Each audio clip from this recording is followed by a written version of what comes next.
Hello, and Welcome welcome to Alternate f***ing Casuals. What makes you Fucking casual? It don't matter. What you know. fucking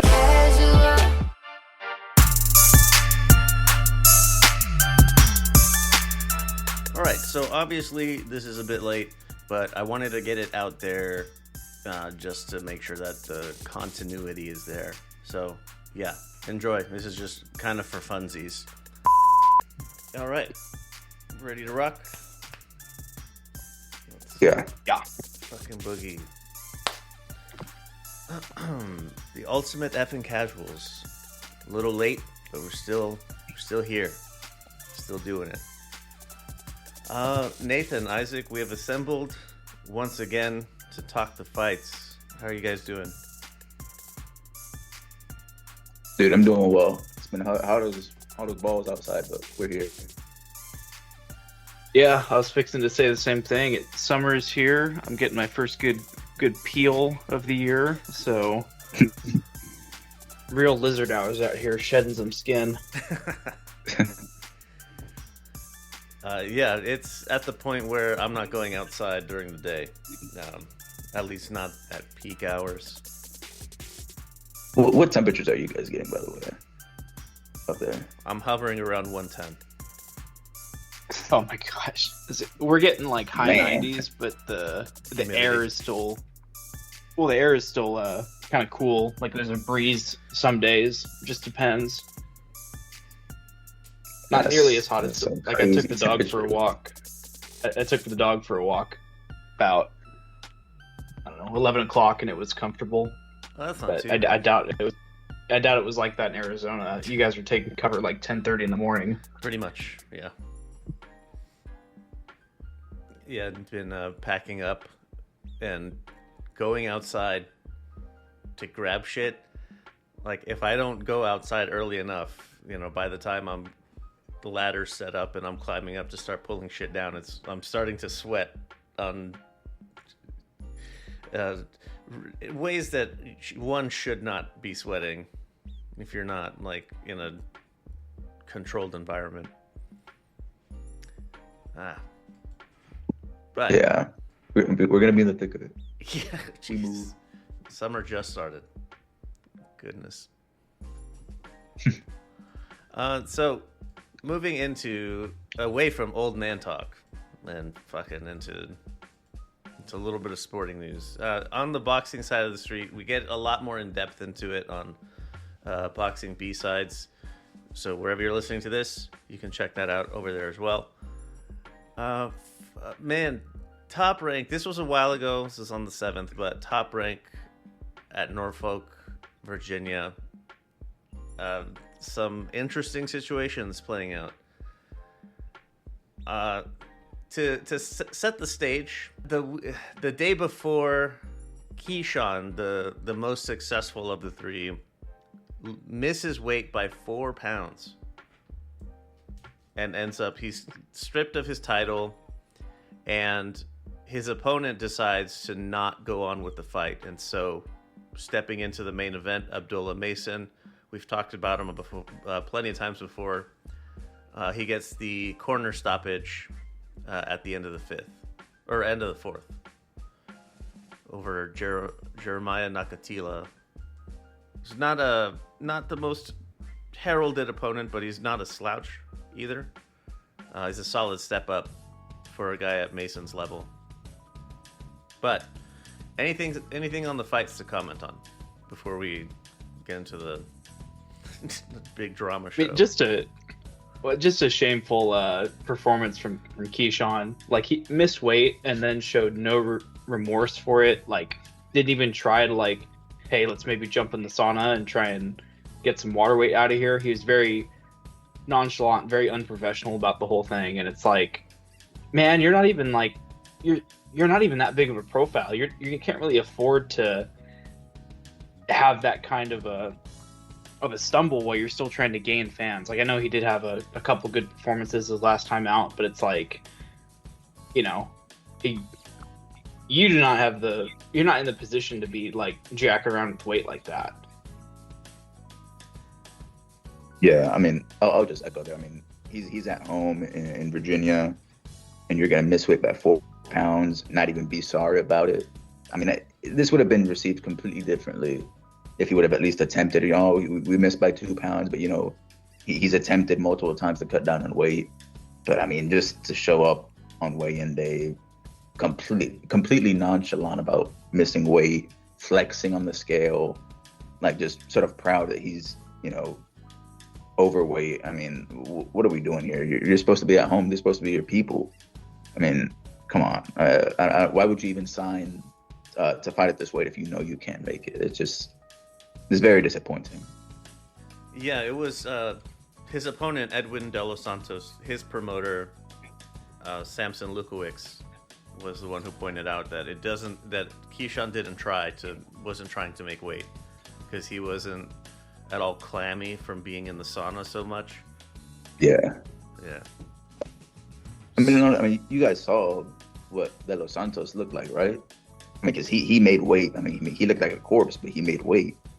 And he basically just took this weight cut for, I mean, we'll get into it, but I mean, it was a terrible weight cut for De Los Santos.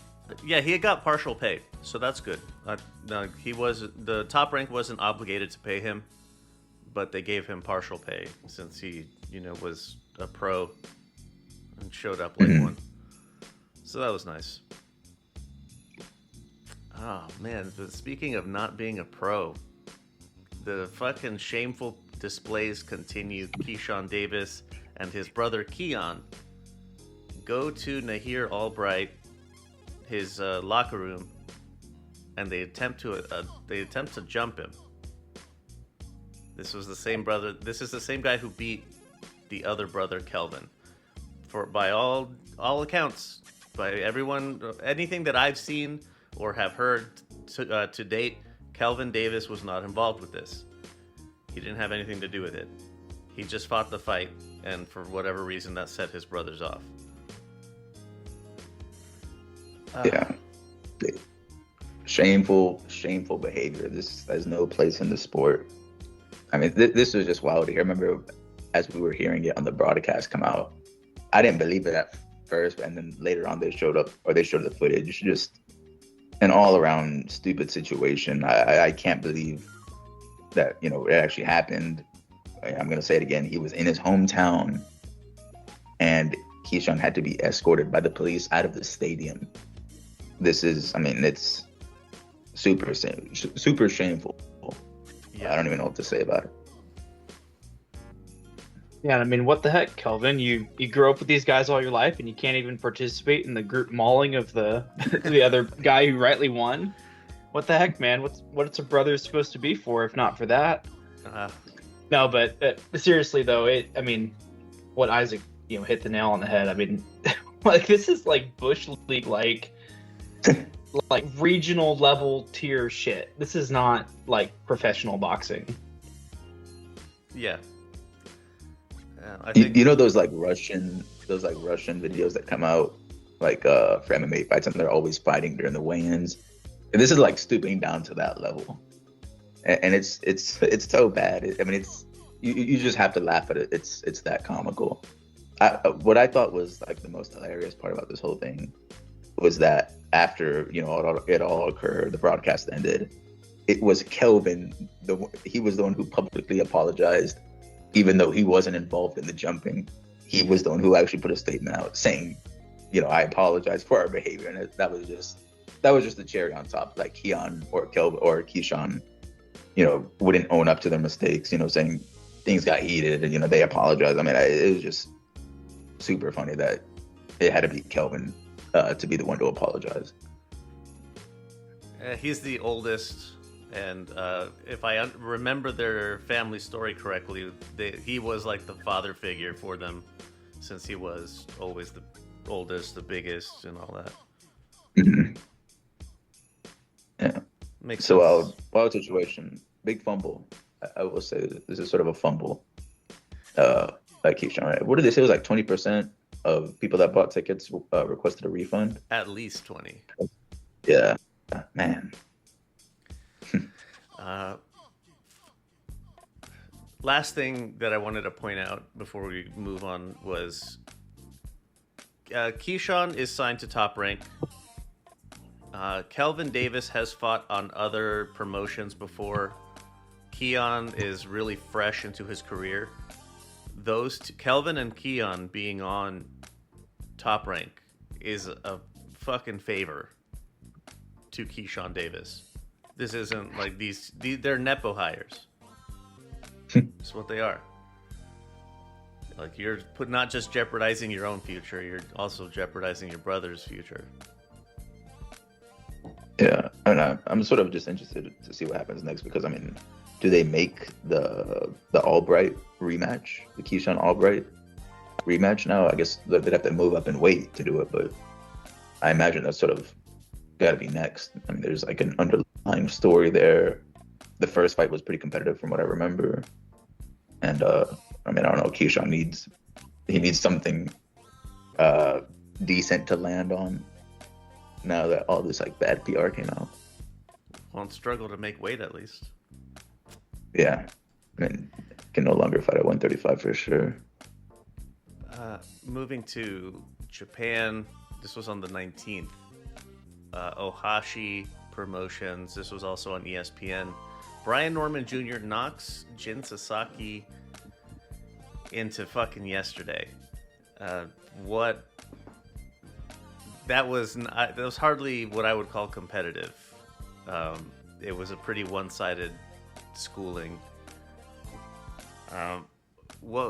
Which one of you was saying this might be like knockout of the year so far?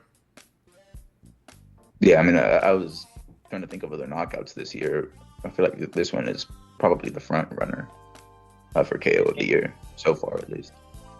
In boxing, it's mine for sure. I mean, just like it wasn't like it was a massive punch, but I mean, like, perfect technique, counter timing as his opponent's drawing back from a body jab, like, just wasn't covering up, and he just pounced on him. Yeah, I mean, Turned his lights out.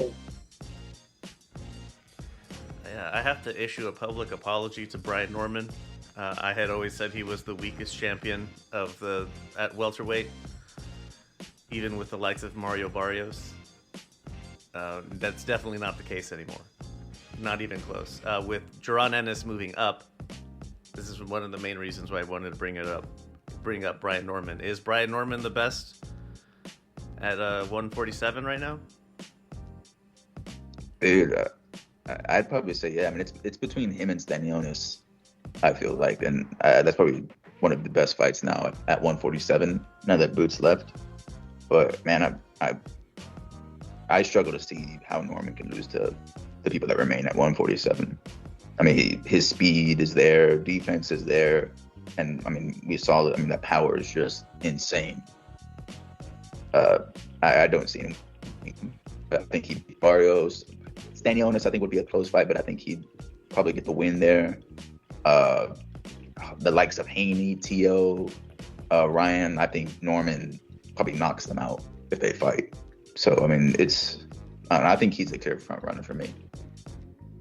Yeah, as far as just like kind of being right place, right time, Norman's finally coming into his own when, the biggest predator in the division is leaving, and his only real competition are guys that are going to be moving up from a lower weight class. Like Mario Barrios is not like that imposing of a fight, and neither is Stanionis. Like, Stanionis has really good skills. He would be a threat to, beat Norman by decision, but, Norman's showing a pretty solid improvement in his skills. Like, he just knocked out, I think they were ranked 7th and 8th respectively, or at least according to Tapology they were, and at welterweight, and it wasn't even close.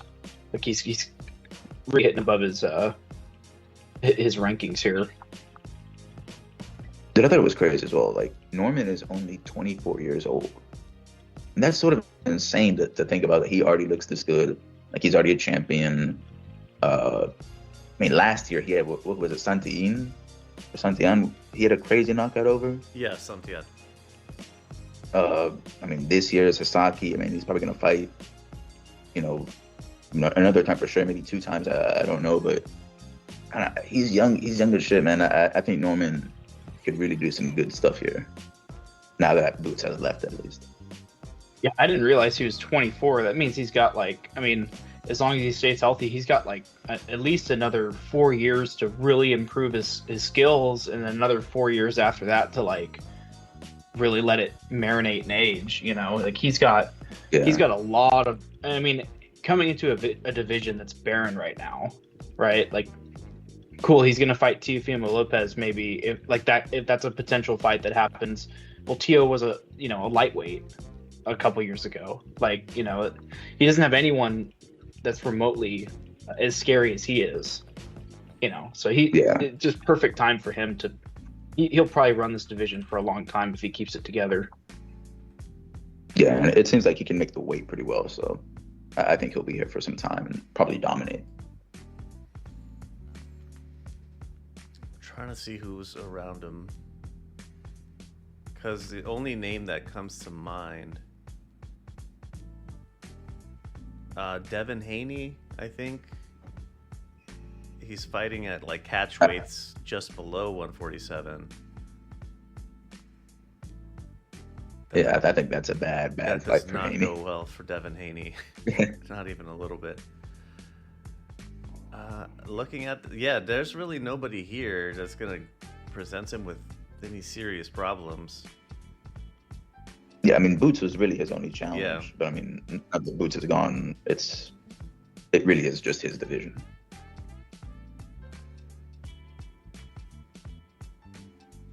Yeah, but that's enough for the boxing news. Boxing B-sides, like I said, wherever you're listening to this, you can get that there as well. Moving into a bit of MMA stuff, the saga continues to develop. Fucking John Jones, Tom Aspinall. I stand by this shit ain't happening, and it's only getting proven to me more and more by the day. John Jones, that's something that I thought was kind of funny. John Jones was on some podcast. I honestly don't remember the name of it, but they ask him seriously, what would it take? What do you need to get into the cage with Tom Aspinall? And then he straight up stands up and leaves, rather than field the question. Yeah, it's crazy that we've gotten to this point. I mean, I saw he's something like 80 days or something like that away from breaking Cain Velasquez's record at heavyweight for the longest title reign at heavyweight, and that's just a fraudulent record if he breaks it. Yeah, I really do hope that they strip him before he breaks that record, because if he breaks it, he's gonna be using that. I just know the day of, he's gonna post something on Twitter like, "Oh, one of the greatest heavyweights of all time." It's just gonna be crazy to see. I really hope they strip him. How long do we have until that doomsday scenario? I think it was like 80 something days. Like he's on track to break it. D minus 79. Yeah. Here, let me check. Dana did say, I mean, Dana's been talking shit this whole time, but he did say that he would give Jones like 2 or 3 more weeks to come to a decision or something like that, which basically sounds like he's been out this whole time and they've been blowing smoke up her ass, hoping he'll come around to it if he hears enough shit talk.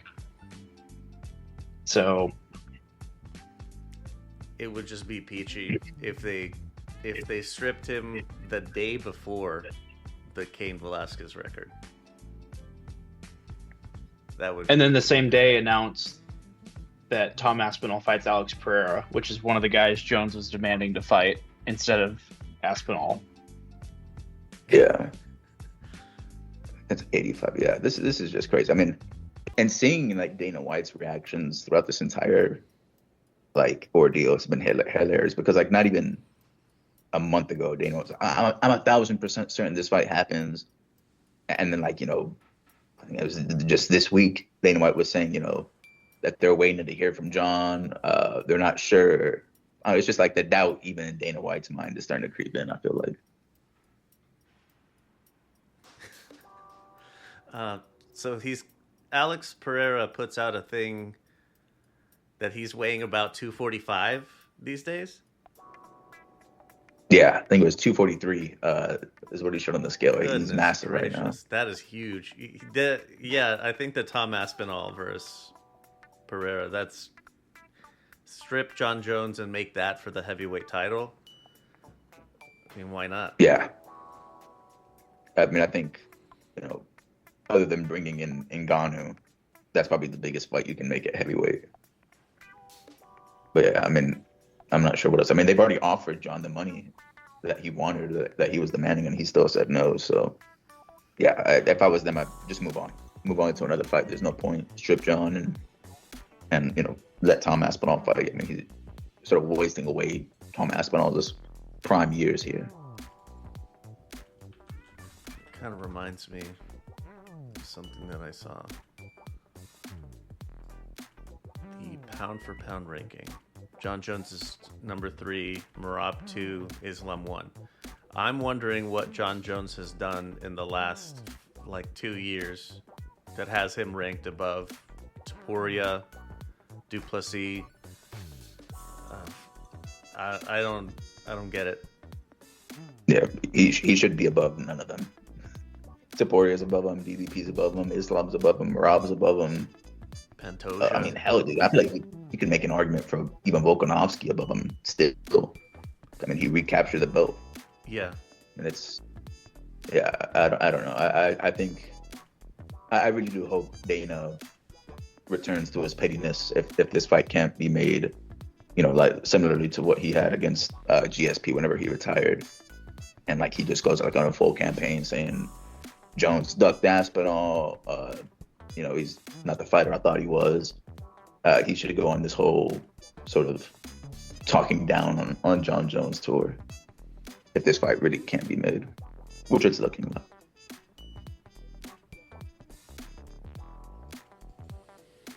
It's gonna be an interesting fight if the Pereira fight ends up happening versus Aspinall. I think we all pre-Ankalaev fight, we probably all still believe this, but that's kind of a mismatch of a fight because Aspinall's double leg is too much. But in that Ankalaev fight, he did stuff the majority of those takedowns. There was one sequence where he actually was on the ground for an extended period of time, but it wasn't even that. It wasn't damaging. He wasn't getting mauled down there. So is it possible that carries over, right? If he's fighting at a natural weight and he's walking in the ring around 240, is there enough there for that to be competitive, or does Aspinall just ragdoll him? I mean, the power I believe will still carry. I think, and this is something that even Tom Aspinall has admitted, he's not going to toy around with Alex's power, because I do think it carries. I think if Alex is able to land flush, like we've seen him land at middleweight, light heavyweight, I think it's an issue. It could, at the very least, I believe, hurt Tom. So the exchanges on the feet will be interesting, but I mean, I don't know. I feel like the size difference. I mean, because Aspinall weighs 250-ish, high 250s, I believe he weighs in at. I just think it's a little bit too much as far as wrestling goes. I don't know. I feel like Alex would struggle. If he does get taken down, I feel like he'd struggle to get up. But I mean, like I said, the exchanges on the feet will be very fun to watch, just because I mean the power will still be there.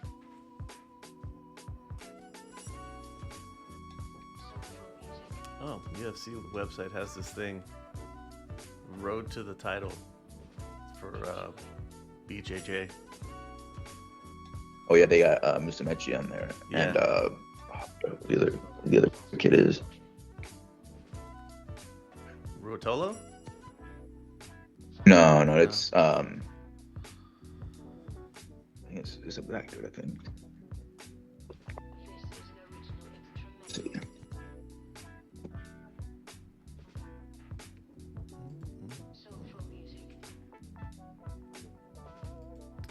Is Proska versus Ankalaev, is that a good replacement for the AP rematch?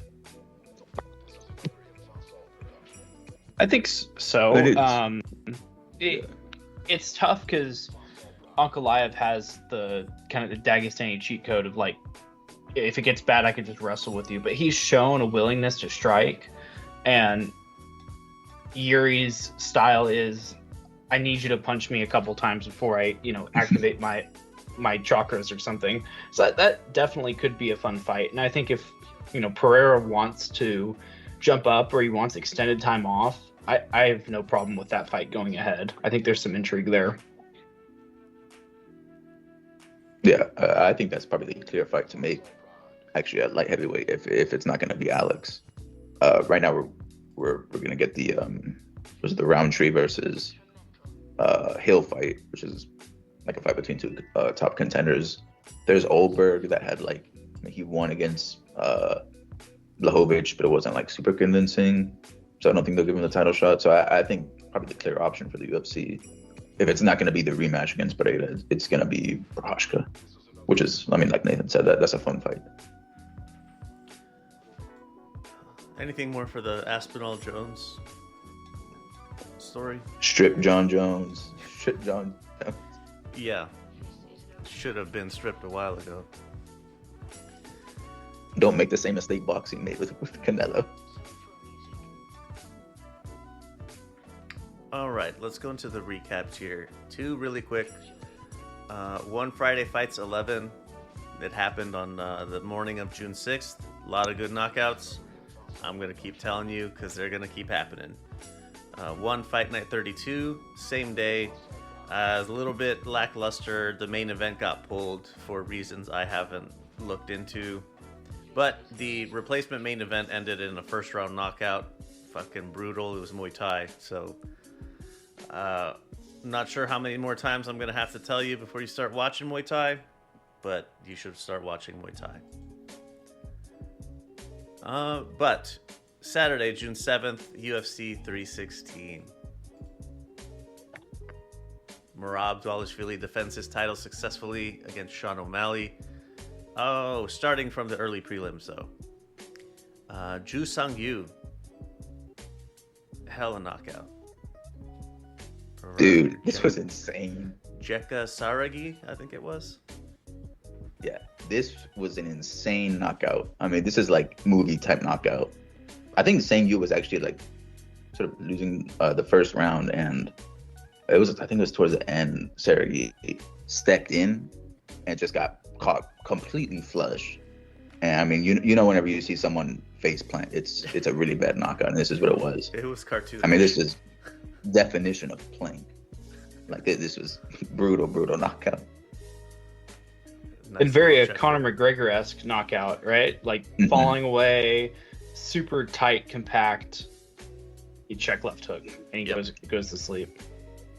Yeah, textbook. It's funny, so the Syracuse, because he was rushing forward, blitzing in as he got knocked out. That his inertia carried him forward, so he went forward a decent amount as he was asleep. The picture that I've got saved of that is kind of funny because it looks like only his face is making contact with the mat, and the rest of his body's kind of just floating. Yeah, Because of how hard he face planted. Oh, jeez. Yeah, He arms bounced. stiff. Yeah, this is bad. That's It's a an great photo. unfortunate picture to have of your of you floating around, man. Moving up, they kept saying it's pronounced Wang Tong, but I fucking refuse to pronounce it that way. Yeah. I'm really sorry. We gotta keep it Wang. We It's- gotta keep it Wang Kong. Wang Kong, it will be.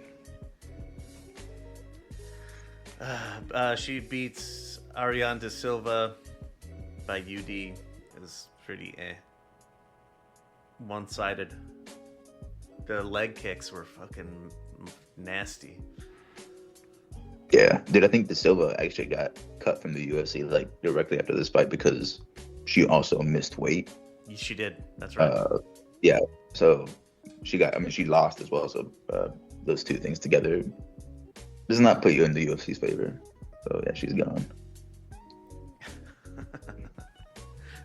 When she got knocked down from a calf kick.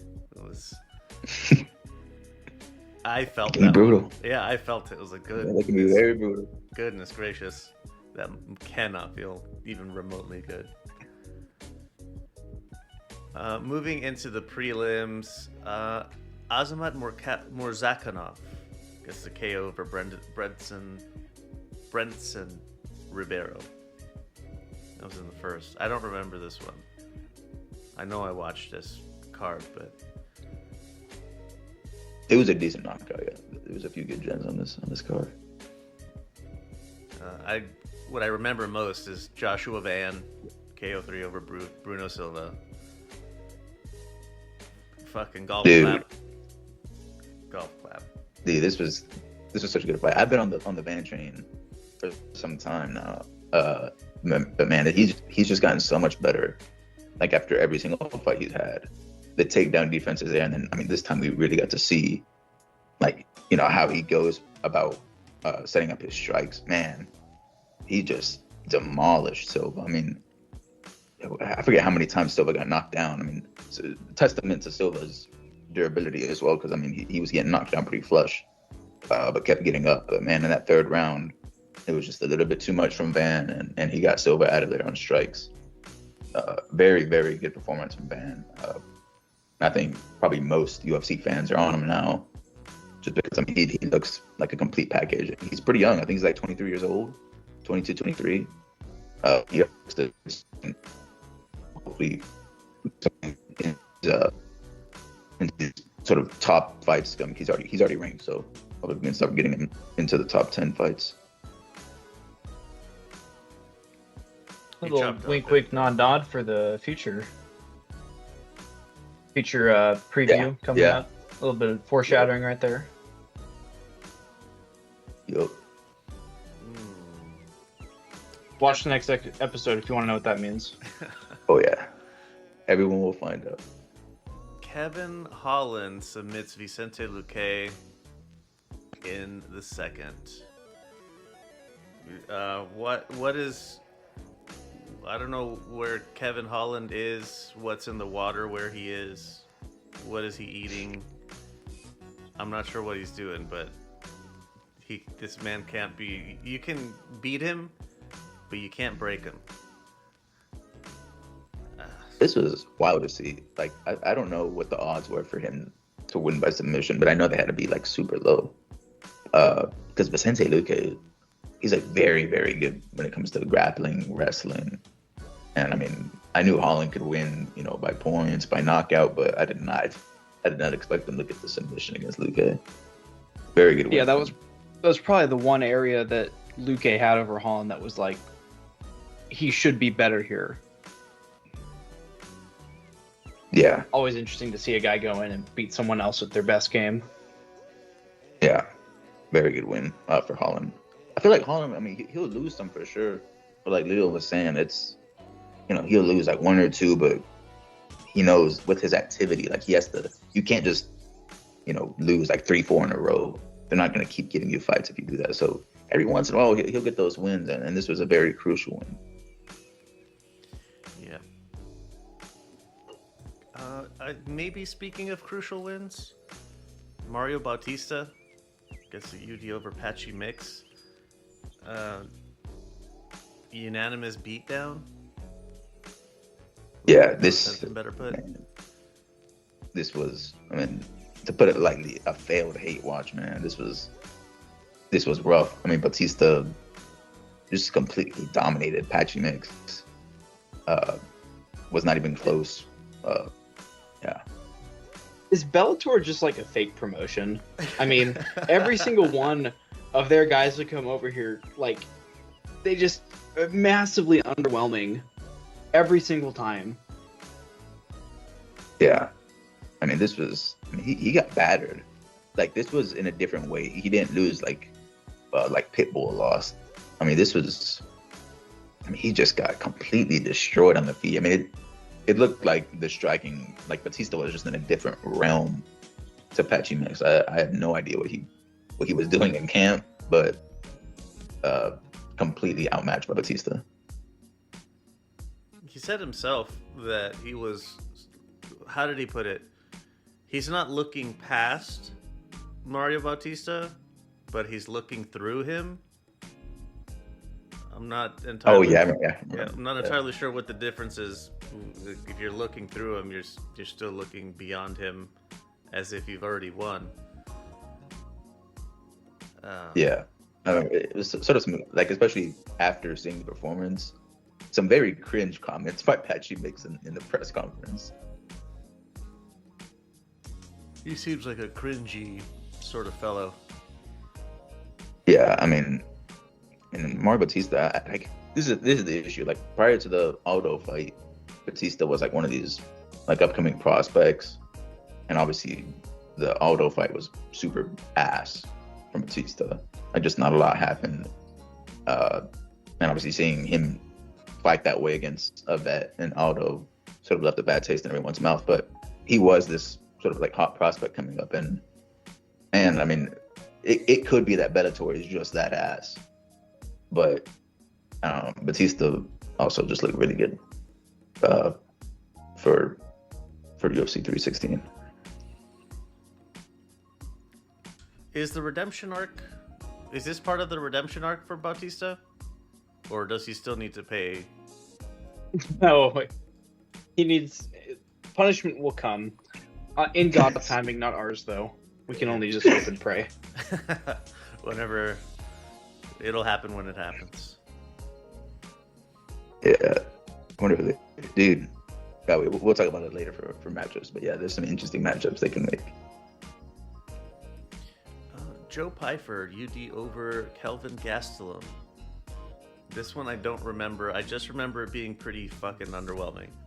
Like expecting better of Pyfer and not getting it. Is that a good recollection? Yeah. I mean, I thought, we even talked about it because Pyfer, like no one can say that he doesn't have power. Like Pyfer legitimately has crazy knockout power. And I thought coming into this fight he was going to be able to knock out Gastelum because Gastelum's, sort of getting up there in age. He's been in a lot of wars. This isn't his natural weight class. So I thought Pyfer was going to get him out of there. And in the first round, it looked like that's what was going to happen because, he had knocked down Gastelum, it was like 2 times. And it was like, they were pretty clean knockdowns. It wasn't like glancing shots. And it was, I don't know, man, Gastelum, his durability is still there. It is insanely hard to put this dude away. And Pyfer just like spent the entire fight looking for that one-shot KO. And it never came. Gastelum's not going to let you land that one-shot KO. Pyfer just, didn't string anything together. So, Pyfer could have probably gotten a knockout if he would have fought a little bit better, but he didn't. And I'm not gonna lie, dude, it was sort of close on the cards. I feel like some scenarios where you can maybe score that 2-1 to Gastelum, but Pyfer winning was probably the logical choice. Yeah, but just the fact that we're talking about it's Kevin Gastelum, like in 2025, like it's just that's just I guess what Pyfer is. Right, he's an average fighter with above average power. Right, that's his state in his division. Right, he might get a ranking. He might, move up a little bit, but this is never a guy that's going to contend for a title shot. So kind of a bummer to see someone with potential get kind of shown out to be just average, but that's what it is. Yeah. I'm going to say this, if that went 5 rounds, Pyfer was in trouble.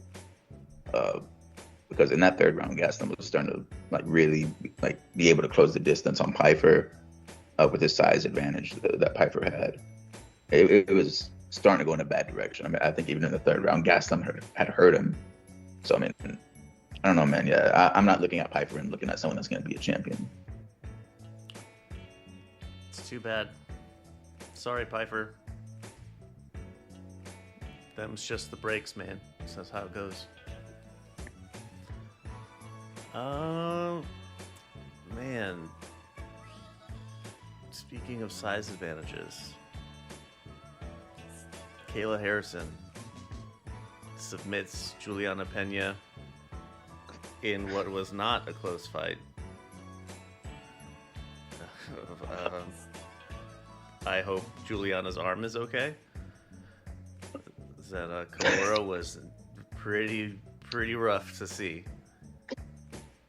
Yeah, it was a very very smart tap by Pena. That Yeah. arm was about to be Broken. in a direction it's not supposed to be facing. Very smart tap.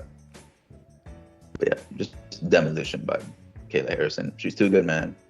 That weight cut was insanely brutal from the photos she put out. Oh my lord, that was nasty. She even said herself that like this time, especially with that extra pound, she had to cut to make the champion weight. She said she was fully defeated by the weight cut this time. I mean, I think she even credited, like she said, that God was the one who actually helped her pull through because it was just too much for her this time. But man, she achieved what she wanted to achieve. She's UFC champion, and I mean, she's an incredible career, like already.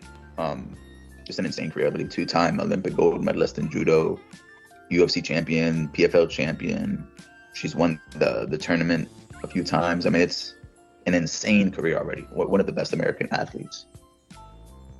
Yeah, and she has an opportunity to really cement herself as one of the greatest ever, because now she's lined up for an Amanda Nunes fight. Which, before we get into that, it was funny. They were trying to get her into the ring, and the security like wouldn't let Nunes in for like an awkward 30 seconds. But I mean, that's definitely the most impactful fight that the women's division's had probably since Rose versus Wei Li, or probably even bigger than that. It probably goes back to the last time Ronda was fighting. I mean, this is a big deal. And it's a legacy-defining fight for both women here. Yeah, that's a mega fight. Hopefully they stack a nice card with them as well. But man, I'm already excited for that fight. Harrison versus versus Nunes. That's gonna be so good, man. I did want to ask though, what weight do you think they actually do that fight at? Do you think they'll keep it at 135, or do you think they'll just say like screw it, let's just do it at 145? I mean, because I feel like they don't really need to attach a belt to it. We just want to see them fight. I wouldn't be surprised if there was a catch weight, because Nunes is also coming off of a long layoff of not fighting, so they may do it at like 140 pounds, right? Because if they did it at 145, it's like, well, where's the 145 belt? But they may do it at a catch weight just to help out both people. That's what I was thinking. Yeah, it'd be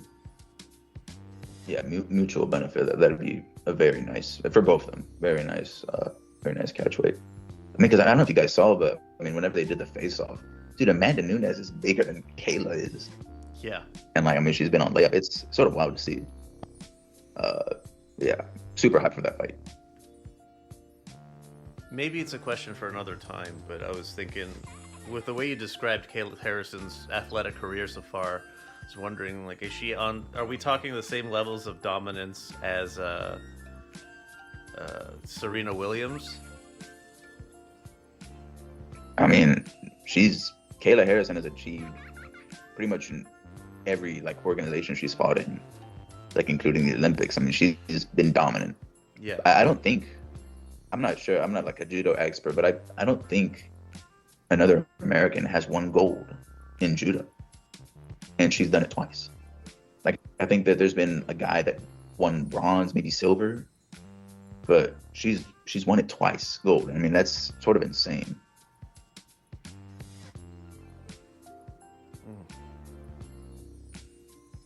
Serena is a hard bar to clear, though. It is, yeah. But like, even if it's not 1-to-1 comparison, she is entering that tier of like within her own sport, within combat sports. Like, I mean, she's been nothing but dominant this whole time. The Serena of combat sports. Yeah, I mean, maybe if she beats Nunes while pregnant, we can say that. Because that's still the most amazing thing ever, that Serena won a tennis open while pregnant. That's so insane. She had a second person on the court. It was cheating. It was really a doubles match. The opponent didn't know it. Right. Speaking of dominant performances, Merab Dvalishvili submits Sean O'Malley Fucking did not see that coming. But it also looked like Sean O'Malley was really nervous. Like he had really frantic energy. He tripped over himself more than once. And I don't know. Was Merab in his head and it was just a matter of time?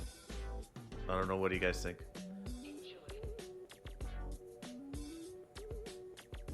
I thought he looked. I don't know. The first time he fought Aljamain Sterling, he looked rattled, but as soon as the fight started, he kind of calmed down. It was sort of the same in this fight. He definitely looked a little more nervous. I think he was more fearful of, getting into the same kind of blender that Merab put him in last time. But I mean, at the end of the day, he just kind of executed the same plan that had already failed, and he was doing it a little bit better, right? He was stuffing more takedowns. He wasn't getting, immediately shot on, but he was also losing the striking exchanges. And it's like, there's no way you can see to Merab too, right? You're supposed to be the guy that's punching him, not the other way around. Yeah, I mean, I agree with everything Nathan said there. It just, we had talked about what Sean had changed coming into this fight. He had laid off the recreational drugs. He's not partying anymore. Like the most leisure activity he was doing was hanging out with his family, which is, it's healthy. But he had completely focused on winning this fight. And man, it just, I don't know if that coincided with Merab also reaching a new level. I mean, because we saw his striking was much improved this fight. But man, there was nothing that O'Malley could do in this fight. Nathan said he had stuffed a few takedowns, but that was at the cost of giving up some striking exchanges to Merab. And Merab, he did land some very, very good strikes on Sean, some flush shots, and even then he was still able to land some takedowns. So I mean, I don't know, man. This was just we knew Merab would win most likely, but I thought we would see some type of new addition to O'Malley's game plan, but it did not seem like anything was there. Yeah, Merab just looked super, super dominant. Very, very good win from him. What was one of the things that he was saying he wasn't doing? Like he wasn't masturbating. Yeah. Or something. Yeah, he had given up drugs, gooning. Yeah. He had completely, just fully dedicated to the fight. And yeah, I don't know. Looks like gooning was working for you, I guess. Yeah. It's I feel like Chase Hooper even made a comment about that after Merab won, but yeah, I mean, I don't know, man. This is not a good performance. I mean, it might just be that thing that like O'Malley. I mean, we know O'Malley is not ass, but it's just that Merab is that good. Like Merab, he's just reached like a new. We've never seen cardio like this before. We've never seen it in any combat sport. We've never seen cardio like this before.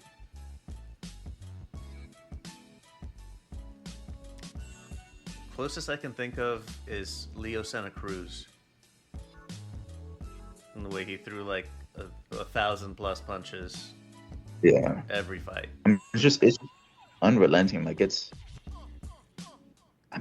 almost is like the game plan just has to be, we have to land a shot, which is it sounds way easier than it actually is. But that might be, I think that actually is the only way to beat Merab, at least while he's in his like prime, because he's not going to gas out. Like he's continuing to improve as well. His striking has now reached like a level where he's able to, make Sean make a mistake and land the strikes that he wants to land. So I mean, Merab is getting better. I don't know, man. I feel like Vegas is going to be setting some weird lines for Merab's next fights, because I mean, he's going to be I just feel like he's going to be a massive favorite in most of his next fights, at least while he's in his prime, because I don't see anyone beating him. Really, the only one out there that can is Usman Nurmagomedov. He's the one who fought Merab the closest, But even then, it was like Merab had a broken back in that fight. And granted, I guess he injures himself or gets staph every single fight that he has, so maybe that doesn't matter. But he's really the only one that's got a well-rounded enough style. But you just have to finish him. You have to seriously hurt him early, right? Maybe, hurt him to the body, take away just a little bit. Because otherwise, he just, round 3 on, that's when he steps down the accelerator. He turns it up. He goes to a higher gear. Yeah. Umar, I know. I mean, from all indicators that we have, and from what Merab has said, it sounds like the Sandhagen fight will happen next. Yeah. Like I imagine we'll be getting Merab versus Sandhagen as the next title fight at bantamweight. And like I've been a massive Corey Sandhagen fan for some time. He's very, awkward in his striking, very smart. He's obviously super dedicated to his game. But I don't know. I just struggle to see how he can win. I don't know. Even though I'm a massive Sandhagen fan, I probably still favor Merab over him. And yeah, I mean, I think Nathan's right. Umar, maybe. I mean, he's not going to get a title shot next, obviously, but maybe, in a year or 2 years, he can get a title shot. And he better hope for his sake that title shot happens whenever Merab is sort of going over his hill. Starting to decline out of his prime, because man, this is going to be a dude that's very, very hard to beat. It'll happen eventually, just because that's everyone gets older with time, and eventually people start to decay. But in his prime, I don't see anyone beating him. What if they bring Usman over from PFL? Have another Bellator champ get his ass beat. I think he fights at a higher weight. Isn't he like one? He might be like at 145, 155. Is he really? I think that's what. I think that's. It might actually be 155. No, I think it is 145. 145. You're right. It's 145. Huh. Yeah. So I doubt he can make the weight. I mean, dude, we're at the point where Merab makes like one or two more defenses, and honestly, if we can catch him in his prime, still, like, we might have to move him up to 145 to see some true challenges. Where he faces people a lot bigger than him, some more deadly power. So I mean, that really might be the only way we can challenge him. It's like putting the treadmill on incline mode. That's really the only way we're going to be able to actually see Merab hurt or struggle, in a position to lose. Yeah.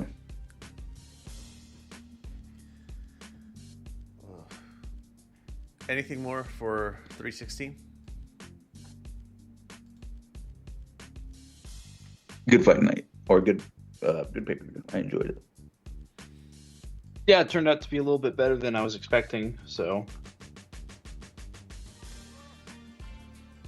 All right.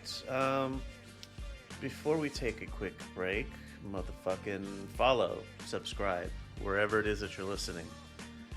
Hit us with a rating. Those are always helpful. It's a really small thing that costs you like very little to no effort to do. If you do want to be a little bit more direct in your support, you could hit us up on Patreon and get ad-free episodes. You're still gonna hear me do this little spiel, but you don't have to hear me talk about fucking malware bites anymore. So that's always fun. Discord. There's a pretty sizable community. It's a community within a community. We have our big giant boxing server. There's like tens of thousands of people, thousands of which are active, or hundreds of which are active, I should say. And there's this pretty sizable sub-community of MMA fans in there. So if you want to join, discord.lvx.be. Easy. And you're in. It'll ask you if you want to join the MMA side. Join us. Yeah. Always good conversation. And the MMA like the individual section for MMA is not always busy during the week, but on fight nights there's always stuff going on. It pops off for that. We're there. Yeah. So with that, all right. Damn, looking at the time. Previews, fucking quick. One Friday Fights 113. I'm gonna keep telling you about them, and I'm not sorry about it. That'll be on Friday, June 20th. Starts at about 5:30 in the morning on the west coast of the U.S. But Saturday, June 21st. This starts, I think, what was it, like 10 or 11 in the morning? Yeah, it's early. Yeah, UFC Fight Night 421. It'll be on ESPN. It's at the Crystal Hall in Baku, Azerbaijan. Of course, why wouldn't it be there? Oh yeah. Anything So it's on the prelim start 12 p.m. 12. Standard. So the prelims: Muhammad Naimov versus Bogdan Grad at feather. Nazim Sadikov versus Nicholas Mota at light. Ismail Nardiev versus Chun Young Park at middleweight, and Daria Zelesnyakova versus Melissa Mullins at bantamweight. So that's fun. I don't know who any of those people are.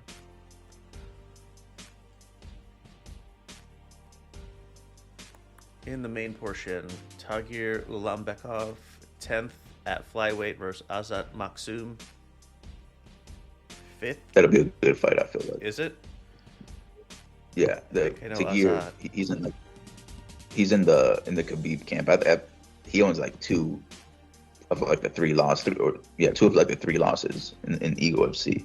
But he is a good fighter, and I think this Kazakh was actually pretty good too. Yeah, that's who I recognize as Azat. He's pretty good. He's not ranked yet, but he's been putting up some good performances the last few that I've seen. 5th rated heavyweight Curtis Blades versus Rizvan Kuniev. I've never heard of Rizvan. Hamdi Abdel Wahab versus Mohammed Usman at heavyweight. Irina. It's Usman's brother. Is this Usman's brother? Yeah, this is Kamaru's brother. Yeah, he's not that good though. I will say, like, he's not. I mean, he's got some serious power, but he's not. He's not going to be anything at heavyweight. Really, should be a fun little fight. Though. Is the drop off steeper than Leon Edwards and Fabian Edwards? Oh, much steeper. Yeah, like Fabian Edwards. I mean, he would not be able to hang in the UFC, but he's actually getting some decent wins over there. Yeah. Well, that's too bad. Sorry, Mo. Maybe you can make it happen. Arina Alexieva versus Claudia Sigula at bantamweight. Yeah. And Rafael Fiziev, who is Azerbaijani, if I'm not mistaken. Yeah. Yeah. 11th at lightweight versus Ignacio Bahamondes. This is probably going to be a barn burner of a yeah. fight. This is probably going to be the fight of the night. This is going to be insane. The size difference, I will say, is comical, but man, this is going to be a war. I feel like. Fiziev on home turf. Yeah, I mean, we know Fiziev is a dog, and then Bahamondes, he's been on this run recently through lightweight. I mean, he just submitted Jalen Turner, knocked out Torres. I mean, he's been on a crazy run recently, and just this really like imposing lightweight master for this division. He's got some serious power. I think, I've been eyeing him for some time now, but this is his first like super like real test. Fiziev is for real. Hopefully he can get past him, but I think this will be a good fight regardless. Never not seen a good and entertaining Fiziev fight. Oh yeah, he always been this. Bahamondes. He's super lanky, right? Yeah. fun. That would be great. Viziev on his home turf. Can't. Yeah. Yeah, you're gonna have to turn. Wow. You can't fuck around. Dude, this is a 7-inch height difference. Woof. 7-inch height difference. That is wild. That's gonna It's look gonna really be like funny. watching what's his name? The Towering Inferno in boxing. What's his name? Sebastian Fedora. Fundora. Yeah, this is gonna be like watching a Fundora fight.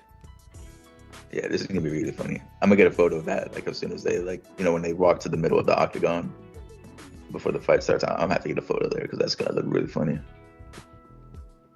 Also, look at how long this guy's legs are. I was just looking back through his catalog. Yeah, he's massive. I mean, Literally Jalen 10 Turner's- poles. Goodness Yeah. gracious. The Turner fight was interesting, just because they were the two biggest lightweights. But I don't know about him. He has, I think his closest or his loss against someone like Ludovic Klein, I think it was. That fight was against a shorter person. It's like that, the tall guy struggles with short guy type motif. Oh yeah, I feel like keep it that. Close. Yeah, because it makes sure the body is open. I mean, he could absolutely lose this fight, even though the size difference is pretty big. I feel like the leg kicks are going to be a big thing for Fiziev.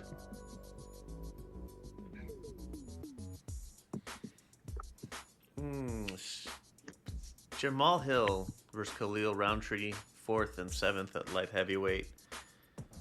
The attempts at trash talking from Jamal Hill have been pretty poor. I don't know. To me, even if it's like his mental game isn't there as much as he's trying to make it seem like it is. I don't know. Yeah. Maybe I'm reading too much into it, but Well, he's Yeah, also he's fighting. coming Go ahead, Isaac. I was just going to say he's coming off that loss to Yuri as well. And that was a pretty hard battle between him and Yuri. He got knocked out in the last round. I don't know, man. This is sort of a toss-up fight for me. I want to say Rountree wins just because I think he's the more explosive one. He closes distance really well. So I don't think the size difference will play too much of a factor. But man, this is just a close fight. Both have serious power. So this is sort of a toss-up in my opinion. But I want to say I favor Rountree.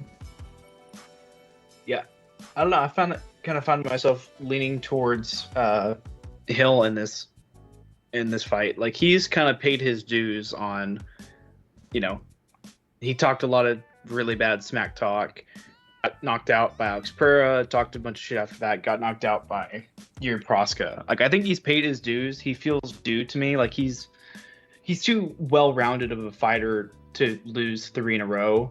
Like, obviously he's going up against Kalil Rountree, so you can't just say like, oh well, that's an easy fight, because it's not.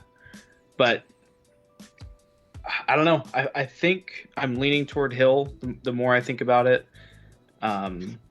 It should be, a really good fight. Someone's probably going to get knocked out, or at least dropped. I'd be surprised if there were no knockdowns. Yeah, I think Hill's due here. I think, and funnily enough, he's probably taken the less amount of damage between the two, because Rountree was maybe a little too tough for his own good against Pereira. And we'll see if he wears that damage, though. He may not. He may still be fresh, but that is a concern I have for him going into this fight, is like, how's his brain after that fight? Yeah. Yeah. Regardless, I do think it'll be a good fight. It's very matchmakers really hit with this one.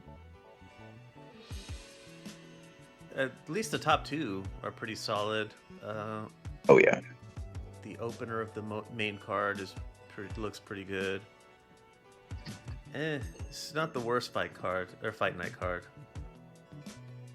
Yeah, there's a few fights in here that I want to see. Like we have seen much worse, and I think there's fights on this card that most fans are interested in. So I think overall a good job, especially for like an overseas card. Yeah, Azerbaijan. What? Why? What's going on in Azerbaijan that? But I think they've gotten to the point now where like these places are paying the UFC to like come Ah, and have an event there. okay. So I think, yeah, I think that's why. And like obviously, like in the UFC, there's a lot of people like on their roster that fight from this region. So it's sort of nice that they can fight near to home. Yeah, I expected a lot of these are regional types. Yeah, this is they're expanding. Should be fun. It'll be nice to have like an early card as well. And start making lunch when the prelims start. It'll be fun. Was it like a 12 or 2 p.m. start time? The prelims start at 12 p.m. Eastern Standard, and then the main card it says at 3 p.m. Eastern. So That's like, a good. by That's 5:30. good timing. Yeah, over. Yeah, very nice. Yeah, unlike boxing, fucking UFC definitely they move their shit along. Like, fight's over, get everybody out of the ring, start bringing out the next people, or out of the cage, Yeah. whatever. Yeah, this will be on. Oh, actually, I didn't notice this. It'll be on ABC as well. So I think most people will be able to watch this. Maybe one of their first forays in a while off of ESPN. Be interested in seeing how that that'd be nice. goes.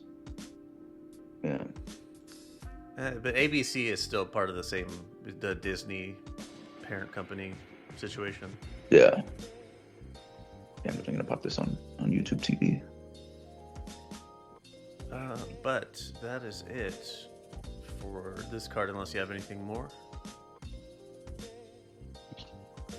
All right. You've been listening to The Ultimate Effin' Casuals, a Lux Media production. If you'd like to give your thoughts, or you need to let us know how terrible you think our takes are, you can duck us and text the anonymous line at 833-589-7637. If you want to stand on your business, send a voice message or send a voice note in WhatsApp, and we'll see if you're interesting enough to make the final cut of the show. 833-LUXPODS. If you prefer to hit us up on social media, the account name is LVX Media Net, all one word. That's YouTube, Instagram, Blue Sky, all the rest of that bullshit. If you can't find us, chances are we're not on it. Patreon is where you can go to get ad-free episodes and other behind-the-scenes exclusives while directly supporting what we do. LVX Media Net over there, just like everywhere else. Even if you don't sign up on Patreon, you can still help us out if you check out our ad sponsors. You can also help by giving us a rating and a review on whatever app you're listening on. And last but not least, you can also check out the merch shop. New stuff goes up all the time. Metal intros by Anders Janhunen. The trap intro and the outro are by Middle of Nowhere Beats. And for more shows like the one you just listened to, go to lvxmedia.net. Outro shit goes there. So we're heading into Azerbaijan Fight Night. Parting words. Dude, I'm hype. It's on the other side of the world, but we're starting to get these really good events. You know, we've been saying it pretty much every recording we do. The UFC is hot right now. I'm excited, and hopefully the fights deliver. Yeah, heating up with the summer. It's the right time. I think July and August are gonna have some of our best fights of the year that we've seen, and I'm excited to talk about them. So get here quickly. Hopefully, Kalil and he'll put on a show for us on ABC. It's a free fight, so Yeah, can't go wrong there. local TV guys, get it on. All right. With all that, that's it for this edition of the Ultimate Effing Casuals. We'll see you on the other side of 421.